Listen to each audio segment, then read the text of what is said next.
Vsem en lep pozdrav. Snemamo nov pogovor v sklopu projekta Future Generation Minds 2050. Z nami je gostja Ksenija Benedeti, ki je bivša šefica Protokola Republike Slovenije, je tudi avtorica, predavateljica in pa svetovalka za poslovno komuniciranje. Najlepša hvala, da ste se odzvali povabilu. Midva z Markom sva pripravila za vas par vprašanj in upam, da vam bodo všeč in boste čim bolj na njih odgovorila, v kar pa sploh ne dvomiva.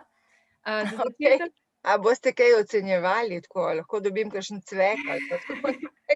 Ne, brez skrbi. No, tudi z moje strani in hvala za povabilo. Sicer sem šefinja, ne šefica, moram malo popraviti ali naziv, da bo ta pravi. No, tako da hvala za povabilo. In z veseljem, prosim, kar začnite. Zdaj, da malo prebijeva let, naj zanima, smo v času korona krize, ko delamo pouk od doma, služba od doma, in naj zanima, a so se vaši kriteriji glede urejenosti in pa videza zdaj znižali v koroni. Recimo, a sledite temu stereotipu novinarjev, ste spodaj v pižami, pa se zrihtate samo za gor? Zdaj tako, tudi za ta video srečanja se je treba urediti. Če so to uradna srečanja, se je treba pač urediti, treba poskrbeti za primerno svetlobo, za ozadje, pa da ne skačejo kakšni mački okrog, pa da hrupani, kadar se le da, čeprav pri meni je malo manjkalo, pa bi moj muc tlele vstal pri nas. Tako da ti kriteriji se pri meni niso znižali, od pasu navzgor. Imam pa tipičen ta Zoom slog, da pač spodaj sem v copatih, v kavbojkah, zgoraj sem pa pač bolj, kako bi rekla, recimo smart casual ali kaj takega. Kadar pa zelo uradno predavam, sem v suknjiču, tudi preko Zooma, imam pač, nimam tako majčke, imam suknjičke, suknjič je vedno ena stopnja višje pri oblačilih. Torej kombinirate udobno z poslovnim nekako? Ja, v teh pogojih, ja. Ampak zgornji del pa jaz vsem svetujem, da se pač potrudite, da izgledate tudi, če ste doma, pač dobro. Naj vas ne zavede to, da ste doma. Ja. Mene pa recimo v bistvu zanima, kakšna je sploh razlika med protokolom in bontonom? Ja, bonton je v bistvu del protokola. Bonton spada pod dežnik protokola. Protokol je veliko širši pojem.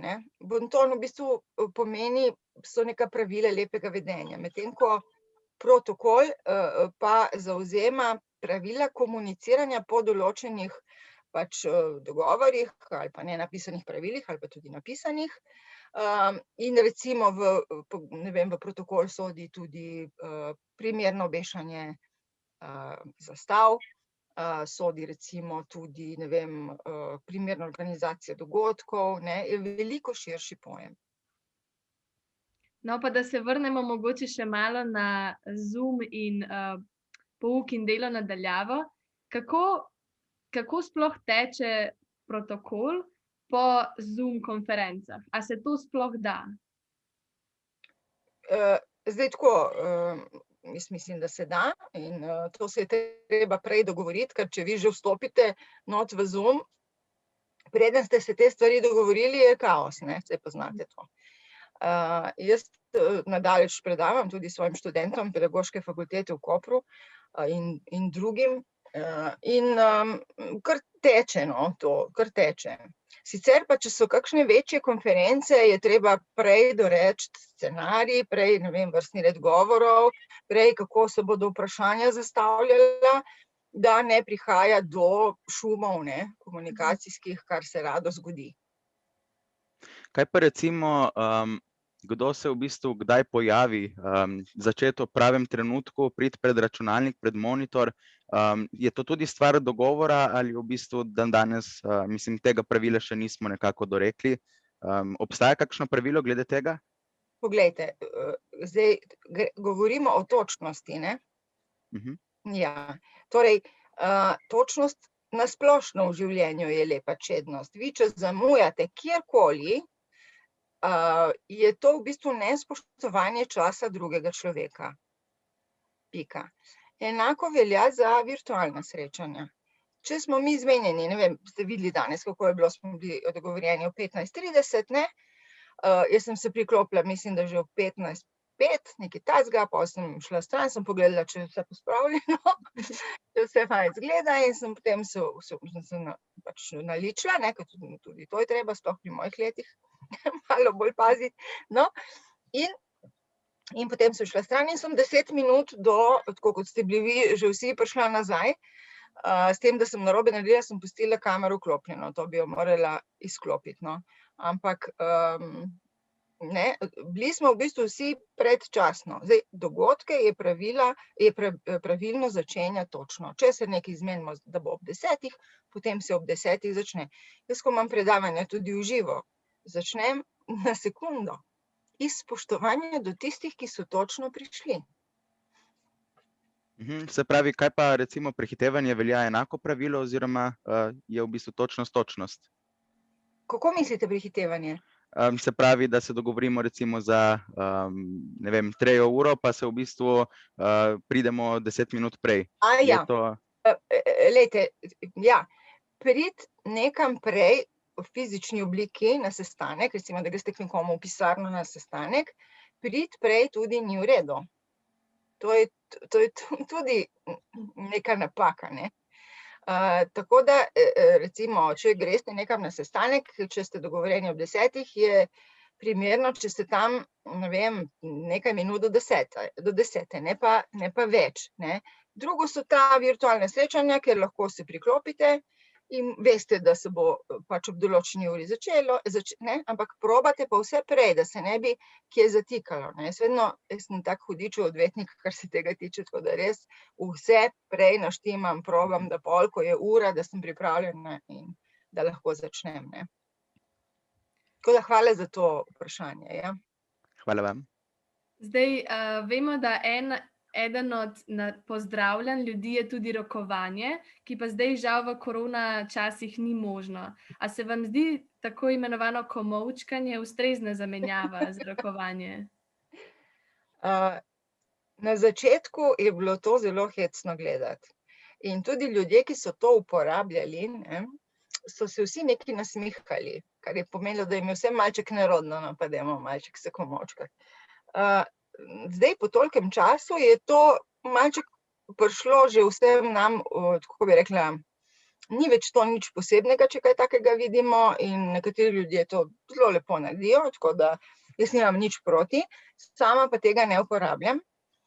Ampak se samo, kadar se srečam ljudi, se ustavim na distanci in se samo tako poklonim, mogoče dam takole roko sem in se tako poklonim, rečem dober dan in se pozdravim na tak način brez dotika. Ker če gledate vi, v bistvu, zakaj se ne rokujemo več? Zato, ker ne, da se bacilov ne raznaša, ne. Ampak če greste vi s komolcem, se komolčkat, ne, ravno tako pridete zelo blizu človeku. Zelo blizu, ne, torej tista razdalja gre, obenem pa tisti, ki kiha v komolci in je tam eno gnezdece enih virusov lahko, tako da nimam pa nič proti, če to kdo počne, nič. Govorimo trenutno ravno o socialni distanci oziroma teh varnostnih ukrepih. A mislite, da se bomo v bistvu v prihodnosti še kdaj oziroma da se bomo objemali ali bo v bistvu vse, bomo zaviti v nek strah z razkuževanjem in pač varovanjem našega zdravja? Bo sploh možen še ta pristen objem ali bomo v bistvu že vsi tako oddaljeni? Recimo, hecno se mi zdi že, oziroma tudi na neki meji blaznosti, da ko gledam recimo film ali nanizanko, se že v bistvu vmes mi pride kar neko vprašanje in se vprašam, zakaj nimajo razdalje, in potem se spomnim, ja, seveda gledam posneto že toliko časa nazaj, ne. Ja. Zdaj tako, to je v bistvu, to je vprašanje za babo Vango oziroma kakšnega drugega vedeževalca, ampak jaz res močno upam, da bomo spet vsaj en približek v tistem, kar smo bili. Torej, meni res manjkajo objemi tako s prijatelji pa z vsemi, res, to mi res mi manjka, mi je prav težko se ustaviti nadaleč, ne. Ampak zdaj je res vprašanje, kako se bo to naprej razvijalo, koliko bomo sposobni to premagati. Sem pa prepričana, da to ne bo zelo hitro. In tudi, ko bomo virus premagali, bo treba tudi te notranje strahove oziroma te notranje meje pol spet prehoditi, ne, da bomo lahko živeli tako, kot smo včasih živeli. To bo trajalo, zagotovo, ne bo tako. No, jaz upam, da pride čim hitreje. Ja, tudi jaz, zelo. Zdaj pa, če gremo še na področje protokola. Z Markom naju zanima, kako ravnati v situacijah, ko se dva protokola različnih držav recimo križata. Se pravi, kot primer pokrivanje v Sloveniji pač ga ni, v arabskih državah pa je obvezno, a ne? Kako ravnati v takih težavah, situacijah? Ja, izzivih, bomo rekli. To vas verjetno učijo v šoli. Ja, tako je pri tem. Načeloma veljajo vedno pravila tiste države, v kateri ste. In se upoštevajo pravila tiste države, v kateri ste. To pomeni, da če recimo grem jaz z delegacijo v Savdsko Arabijo, se bom morala pokriti, bom morala biti oblečena, ne, po njihovih pravilih in tako naprej. Če pa oni pridejo k nam na obisk, sem jaz lahko oblečena po evropskih standardih, ne, po evropskih pravilih, ne. Ja. Tako da načeloma je to tako. Je pa treba vedno spoštovati v bistvu verske neke omejitve, ne. To pa je čisto vseeno, kje ste. Tako da recimo, ne vem, če pridejo muslimani sem na obisk, se jim ne nudi alkohola, se jim ne nudi svinjine. Sicer pa se upošteva pravila tiste države, v kateri smo. Recimo, ko smo gostili pri nas britansko kraljico, ko je bila ona pri nas na državniškem obisku, je v bistvu pri nas del državniškega obiska tudi srečanje s predsednikom vlade in predsednikom državnega zbora. In Britanci so nam takrat rekli, ja, to pa naša pač kraljica ne dela, ne počne, in ko smo v drugih državah to ne naredi, nimamo posebnih srečanj. In so pač povedali, in sem rekla, glejte, pri nas je del državniškega obiska tudi to srečanje. Lahko se pogovarjamo o tem, da ga skrajšamo, lahko se pogovarjamo o tem, da zamenjamo lokacijo, da pač kraljici ni treba v parlament ali pa na vlado, da naredimo to nekje drugje. Ampak, da pa tega ne bi bilo, pa ne bi bilo primerno. In pa sem povedala tudi, da bi se ljudje pri nas spraševali, zakaj je zdaj do tega prišlo, oziroma zakaj je potem ostala oznaka državniškega obiska, ki bi moral biti pol, če teh srečanj ni, biti nek delovni obisk, ne. Tako da smo se potem na koncu dogovorili in je do teh srečanj tudi prišlo na Brdu. Pred večerjo smo jih skrajšali na 10 minut, iz pol ure na 10 minut, in smo to izvedli in smo pač se dogovorili za nek kompromis. Da bi pa čisto, kako bi rekla, naredili tako, kot imajo oni v navadi, pa nekako nisem pristala na to. Ja. V bistvu zdaj ob tem, ko sem poslušal tole, ta opis tega dogodka, se mi je nekako porajalo tudi vprašanje o sami vlogi protokola v splošnih pač oziroma v mednarodnih odnosih.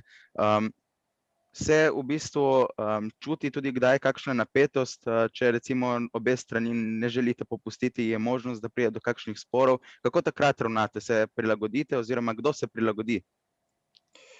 Ja, tukaj, glejte,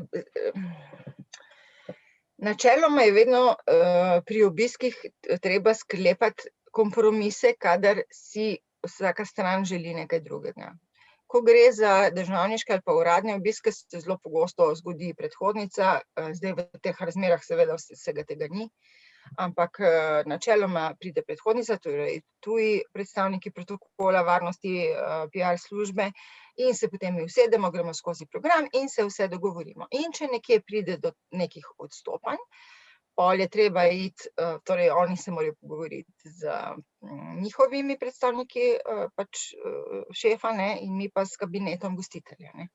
Ampak to smo, moram reči, vedno nekako rešili, ne. Ena izmed teh, kako bi rekla, izzivov je bil ravno ta obisk britanske kraljice, ampak se je super potem izšlo in tudi zelo lepo smo se pogovarjali z Britanci, res odlično smo sodelovali. ko pa recimo smo imeli obisk predsednika Putina na ruski kapelci, ne vem, če se spomnite, to je bilo 5 let nazaj, je bilo tudi treba se pač veliko dogovarjati, ne. In pač oni so imeli svoje želje in pričakovanja, mi svoje želje in pričakovanja in tu je res treba znati najti kompromis, ne. Pa tako, da ne popustiš čisto, ne, eni strani, ampak jaz sem to vedno dala jasno vedeti, okej, mi gremo nasproti do tu, kako boste pa vi, lahko prosim pridete vi nasproti tudi do tu. Tako da iskanje kompromisov je izjemno pomembno bilo v naši službi. Kadar je do tega prišlo, včasih je bilo vse zelo preprosto, simpel, ni bilo treba nobenih posebnih pogovarjanj, ne. Mene pa zanima, ker živimo v času hitrih sprememb in imamo zelo hiter tempo, sploh mi mladi. Ko bomo mi odrasli, a bomo sploh imeli čas za neko kontrolirano vedenje oziroma cak, tako kot poznamo zdaj, kakor lahko vidimo na televiziji tudi. Veste kaj, pravila je treba jemati kot orodje in ne kot oviro.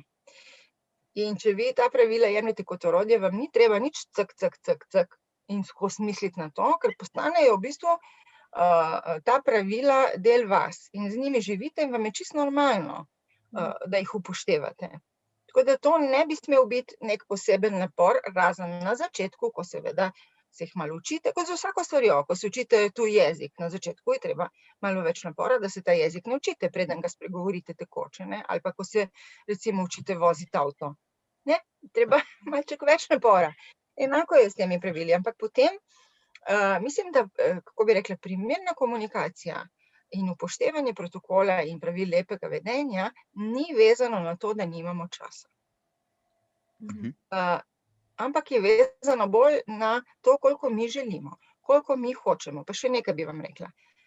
Imeti čas za nekaj pomeni dajati nečemu prioriteto. Tako da, jaz vedno rečem, če mi kdo, kakšen prijatelj, nimam časa, okej, jaz nisem tvoja prioriteta potem, ne. Ponavadi sicer obratno, da ga jaz nimam, ampak v redu. Tako da, je treba se včasih malo ustaviti pa zamisliti. Še nekaj bi vam svetovala, ne, ker lahko pri teh letih si to dovolim. Jaz sem za moje pojme, tako kot zdaj gledam pri svojih 55 letih, malce prepozno začela razmišljati o tem, kam gredo moji dnevi.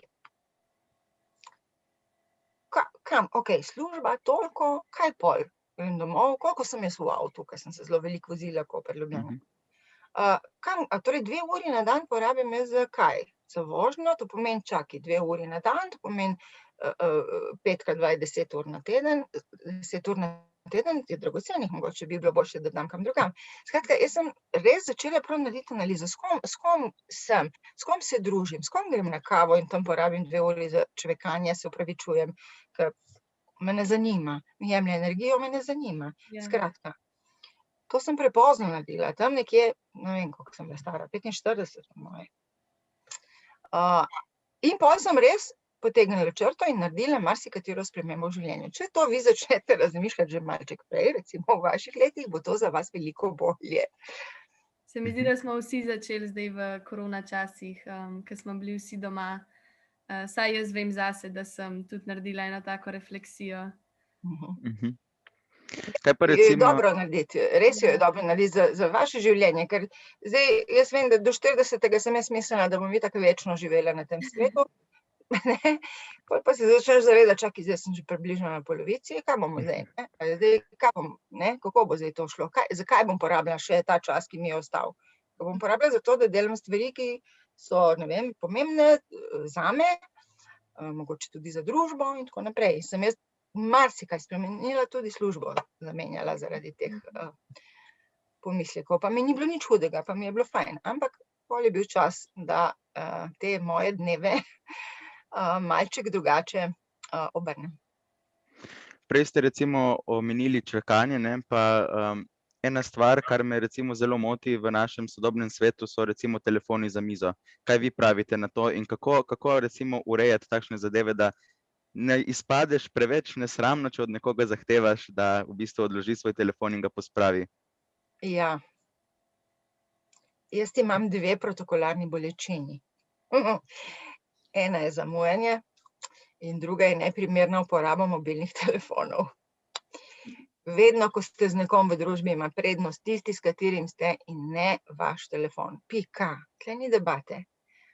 Razen, ko gre za višjo silo, seveda, ko gre za višjo silo, imate telefon blizu, ker ne vem, če imate nekoga v bolnišnici ali pa majhne otroke v varstvu, takrat je treba biti pač dosegljiv in takrat jaz razumem, da ima nekdo telefon na mizi. Zdaj tako, zaradi teh težav, ker ljudje ne zmorejo se ločiti od teh telefonov, so začeli recimo na sestankih v podjetjih, so izdelali neke take škatlice s predalčki in pač ljudje pol med sestankom, ker niso sposobni kontrolirati svojega obnašanja, ne, puščajo tam te telefončke in po sestanku jih potem pač vzamejo, ne, in mnogi to prakticirajo. Ravno zaradi tega, te težave, ker pol je bilo vsega na mizi, pa zasveti lučka, pa pogleda, pa ne zasveti lučka, pa takoj gleda, če slučajno ne bi kdo kaj zamudil, pa pod mizo, pa na obedu, da ne govorim, ne.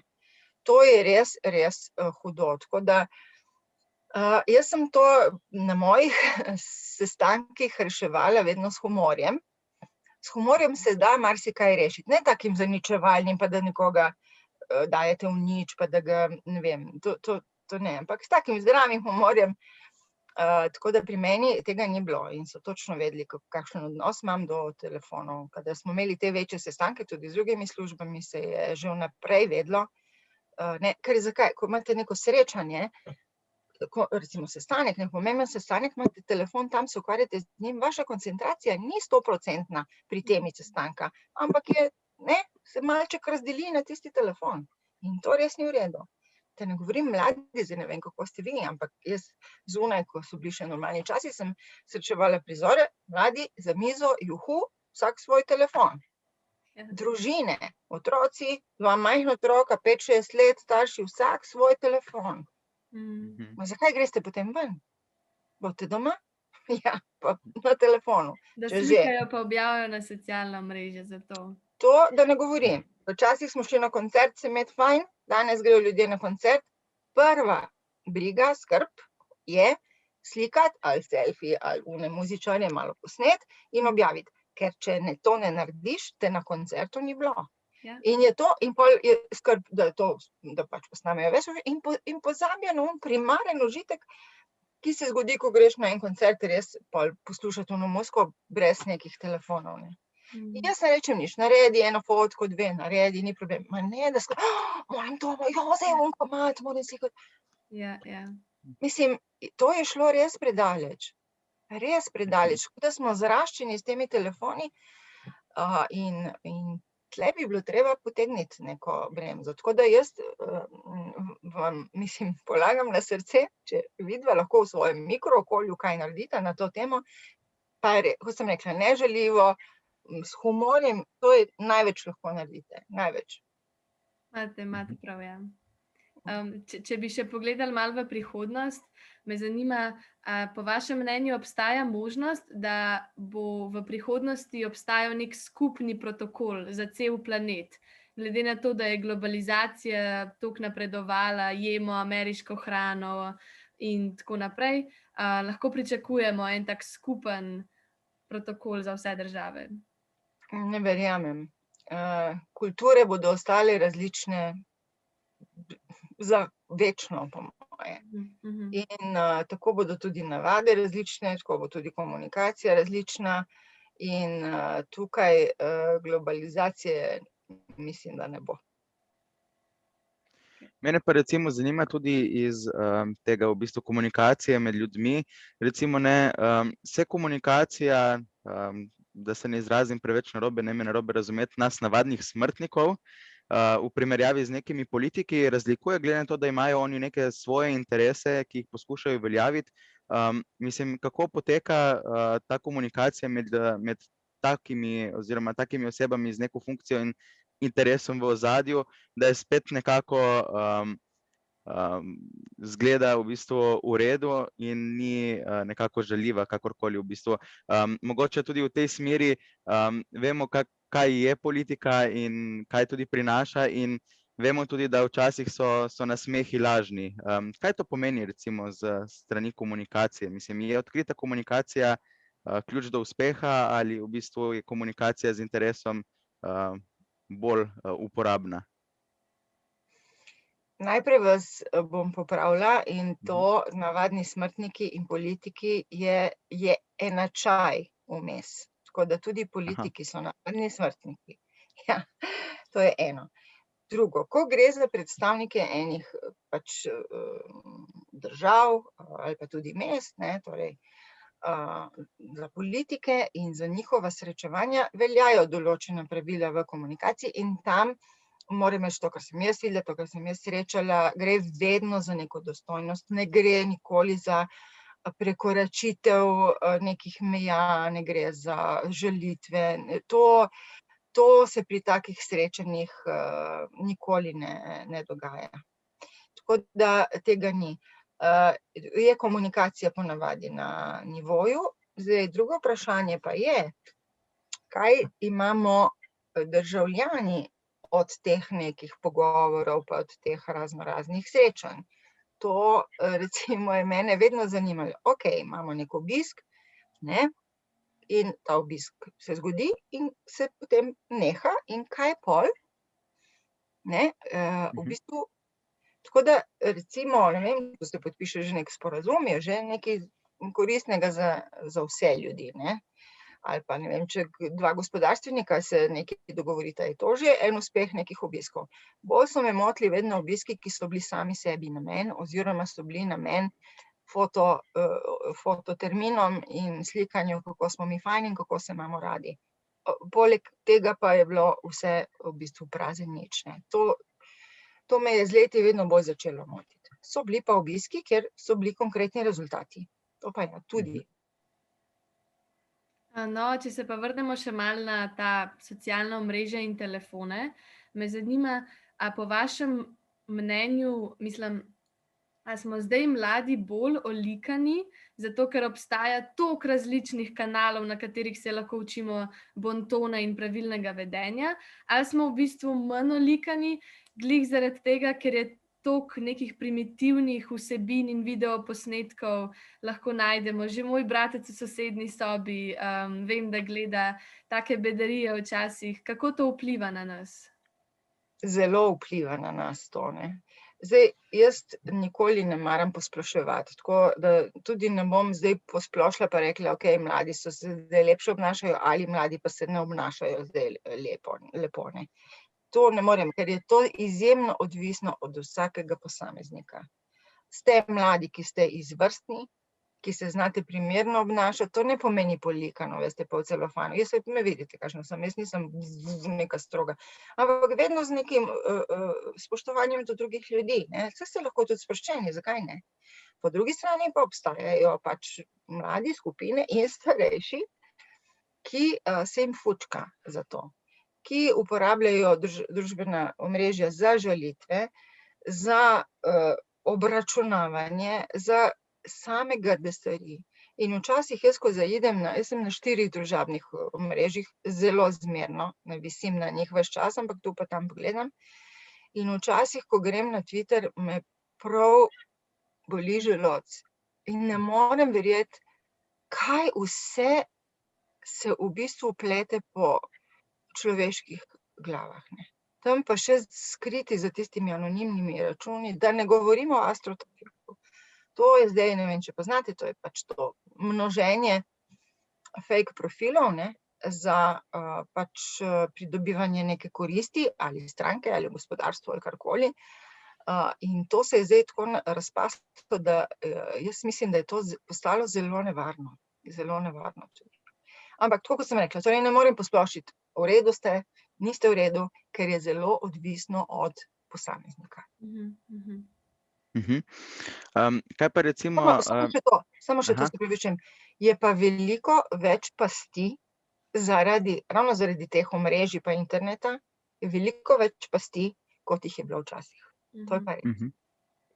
Hotel sem še vprašati v povezavi recimo z delom, kako je recimo, ker recimo ste nekoč oziroma ste delali v protokolu, kjer ste se v bistvu srečevali tudi z različno pač prepričanimi ljudmi, pač ljudje imamo različna prepričanja in kako je delati recimo z nekom, s katerim pač veš, da ima nasprotno prepričanje od tebe in so mogoče včasih že tako, oziroma se ta oseba morda tudi ne zna obnašati in ves čas ta svoja prepričanja vsiljuje. Kaj bi vi svetovali v takem primeru za narediti oziroma za razrešiti ta izziv? Glejte, prvo, recimo pri našem delu smo vedno, in jaz sem prva bila za to, da smo profesionalni. Vedno smo ločevali, kako bi rekla, osebo z imenom in priimkom od funkcije te osebe. Če je nekdo predsednik države, je predsednik države. Pika. Ne, tudi če imamo nasprotna stališča, ali pa če je nekdo predsednik vlade, je ta trenutek predsednik vlade, tudi če imamo nasprotna stališča. In v protokolu vsi sodelavke in sodelavci smo morali preko tega, tudi če nam kdo ni bil všeč, tudi če je imel kdo težji značaj ali kaj takega, smo morali iti preko tega in biti profesionalni.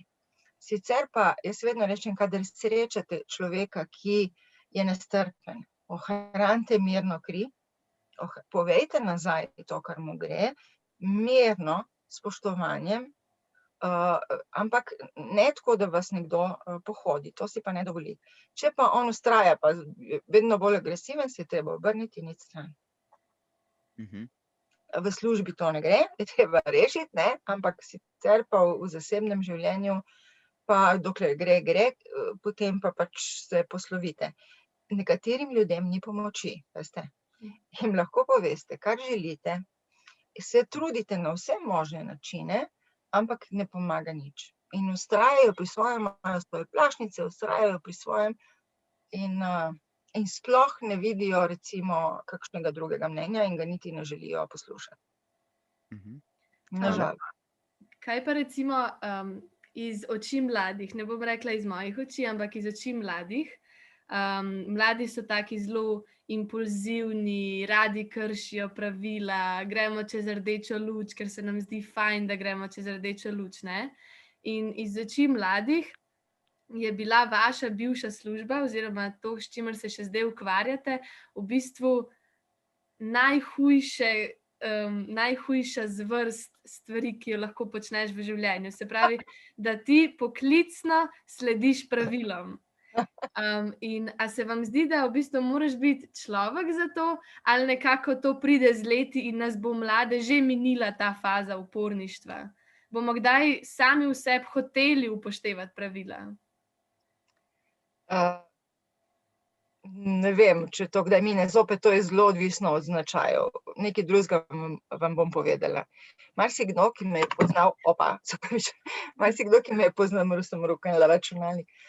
Marsikdo, ki me je poznal prej še iz mladosti, pa tudi v prejšnjih službah, me je potem, ko me je srečeval, recimo, sem bila nekaj let v tej službi, na protokolu, so me pogosto spraševali, Ksenija, kako si ti lahko tam? Ti si taka umetniška duša, vedno bila taka sproščena in to si rekla, ja in? Pravila so orodje. Pravila je treba znati upogniti. Treba znati meje pomikati, sem jih veliko pomakala, veliko. Jih je treba uporabiti kot orodje. In pravila so, če jih tako jemlješ, lahko samo pomoč pri komunikaciji. Niso breme. Tako da, jaz pogosto tudi na mojih predavanjih povem, da jaz nisem noben protokolarni policist, in sem sama, moj značaj oseben je čist izven res nekih robov, popolnoma, ampak sem to rada počela ravno zato, ker ta pravila so fair, so poštena. A veste, recimo, morate narediti sedežni red, vrstni red, obstaja pravilo, kako se ga naredi. Ni zdaj mi je bolj všeč, bom dal unga naprej, ampak ne, je pravilo, ne vem, je abeceda, je funkcija, obstaja pravilo, in to je to. Skratka, pravila so tukaj zato, da nam pomagajo, tako jih je treba jemati. Ne, da vas utesnjujejo. Če vas utesnjujejo, je treba te meje malo premakniti, pa je. Vedno s spoštovanjem do drugega človeka, to pa je. To pa je osnova. In zato sem jaz lahko to počela. Tudi če sem tak človek zelo odprt, zelo ustvarjalen, pa v bistvu sem to počela z lahkoto. Vemo tudi, da glede na vašo kariero, ki je bila res pestra, oziroma vemo, da ste tudi zelo izkušena gospa, oziroma, ja, tako bomo rekli. Ste si kdaj želeli, da bi vas kdo vprašal kakšno vprašanje skozi te intervjuje in vse pogovore, pa vam ga ni zastavil? In če tako vprašanje seveda obstaja, bi bili zelo veseli, če bi odgovorili na to vprašanje. Joj, ne spomnim se, jaz sem imela res ogromno intervjujev, ampak moram pa povedati, da zadnji intervju na Obala Plus, to je nek časopis obalni, tudi spletna stran, ampak ta intervju je bil pa izjemen zaradi izpraševalke, torej zaradi gospe Bojane Leskovar, ki je res znala vprašati, in v tem njenem intervjuju sem povedala največ, kar sem povedala do zdaj komu. Ker je znala postavljati prava vprašanja. Jaz zaradi te množice intervjujev sem se malček že naveličala, ker so bila vedno podobna vprašanja, pa vidva jih nimata, moram reči, nista klišejska, tako da čestitke. Ampak na ta klišejska sem se že malo naveličala odgovarjati, predvsem pa ne maram teh rumenjakov, pač rumenih vprašanj, tem se rajši izogibam, čeprav včasih pač moram tudi na taka pač odgovoriti. Ko ste glih dala tudi nama odziv, me zanima, ker sem pač vam jaz pisala po mailu, če lahko tudi poveste iz strokovnega vidika, a sem jaz naredila kakšno napako pri komunikaciji z vami? A veste, da zdaj se pa ne spomnim. Točno, kako ste pisali, vem, da ko gre za elektronska sporočila, je treba paziti, ko gre za uradna elektronska sporočila, je treba paziti tako, kot če pišete dopis na papirju.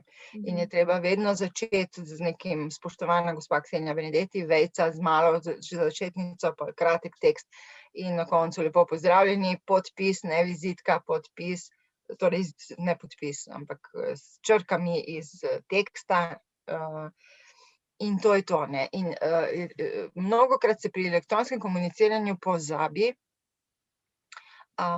da je ravno tako to lahko neka uradna pošta in se pozabi tudi naslovnico, ne vem, če pišete po telefonu, se itak kaj zatipkate, pa kdo ŠČŽ spušča, kar ni v redu, ne, kar res ni v redu, in tako naprej. Tako da, ja, hitro opazim te napake, ampak res se zdaj ne spomnim, po moje niso bile kakšne bistvene, če ne. Sem glih hotela reči, da če vam ni ostalo v spominu, pomeni, da Pa verjetno ni. vam je pustil prijeten občutek. Ja. No, če smo že na internetu, bi še recimo vprašal, kaj pa je recimo kako gledate na ta internetni bonton, oziroma zdaj smo v času, ko so tudi koncerti preko spleta in različne prireditve in občasno je tudi kdaj kakšna možnost komentiranja in tam tudi naletimo do kakšnih komentarjev, oziroma je sploh ustrezno med kakšno prireditvijo, ki se odvija na spletu, komentirati, ker če bi bili recimo v dvorani, ne bi govorili sredi nekega kulturnega dogodka. Tako jaz mislim o teh stvareh. Nikoli splet ne bo mogel nadomestiti koncertov v živo, gledališča v živo. Nikoli. Jaz sem si ogledala tudi nekaj koncertov in tudi nekaj gledaliških predstav, ampak to res ni to. Ti komentarji so zame moteči, nekateri, ki se zopet tam izživljajo, enako kot na drugih ali forumih ali pa družbenih omrežjih, rešujejo tam s tistimi komentarji svoje lastne težave. Jaz vedno rečem, če nekdo komentira, ima hude težave sam s sabo, ne, da pride do takih besed. Tako da jaz nekako nisem za te stvari in kolikor vem, je tudi zanimanje za te vrste prireditev preko streama, kot se reče, upadlo. Ker ne daje teh užitkov, ne. Če je gledališka predstava, ni film, ne. Film gledam na ekranu, ne. ne gledam na odru. Če pa hočem gledališko predstavo, bom šla v teater, ne. Tako da te komentarje bi jaz odstranila, ne bi, ali pa recimo bi pustila, da na koncu mogoče kaj komentira kdo, ne. Vmes je pa, včasih se mi zdi kar neki. Ne, kar neki. Kaj pa recimo, Ja. kaj pa recimo, ne, zdaj, ko smo že pri tem odstranjevanju komentarjev, ne, če recimo se odločimo za to, da recimo nekaj odstranimo, je potem to cenzura, omejujemo svobodo govora, kaj pa, če gre za sovražni govor, oziroma to bi verjetno mogli kakšne inštitucije bolj se opredeliti glede tega, kaj vi menite? Glejte, vsak organizator dogodka lahko dogodek naštima, kot želi. In če ga naštima tako, da onih komentarjev ni, jih pač ni. Mislim, vsak organizator dogodka se lahko odloči, kako bo dogodek organiziral. Če pa pol pusti tiste komentarje tam, se mora zavedati, da bo lahko med njimi tudi kakšen sovražnim govorom, tudi kakšen, ki bo popolnoma neprimeren, ne. To je treba vzeti v zakup, če poteka v živo nek dogodek, ne. Jaz mislim, da ste odgovorila tudi na še par vprašanj, ki sva jih pripravila z Markom tekom pogovora. Mark, imaš mogoče še kakšno vprašanje? V bistvu mislim, da ste kar res odgovorili na vse in se trenutno ne spomnim še kakšnega novega. In mogoče bi se vam na tem mestu zares zahvalil, da ste si vzeli čas za nas. Seveda vemo, da smo prioritetni. Seveda. Tako. Kar nas zelo veseli in vam želim vse dobro, predvsem, da bi se kmalu lahko spet srečali v normalnem svetu in živeli življenje, kot smo ga prej. Tako da ostanite zdravi in vse dobro. Hvala. Hvala tudi vama za to povabilo, pa da ste bili toliko vztrajni, da sem jaz naredila prioriteto iz vas, ker sem izbirčna, moram povedati. In res gledam, tako kot sem rekla, kam gre moj čas. Tako da hvala, zelo prijetno je bilo z vama klepetati. Bi mi bilo žal, če ne bi tega naredila. Prav prijetno je bilo. Hvala lepa. Hvala. Lep pozdrav vsem.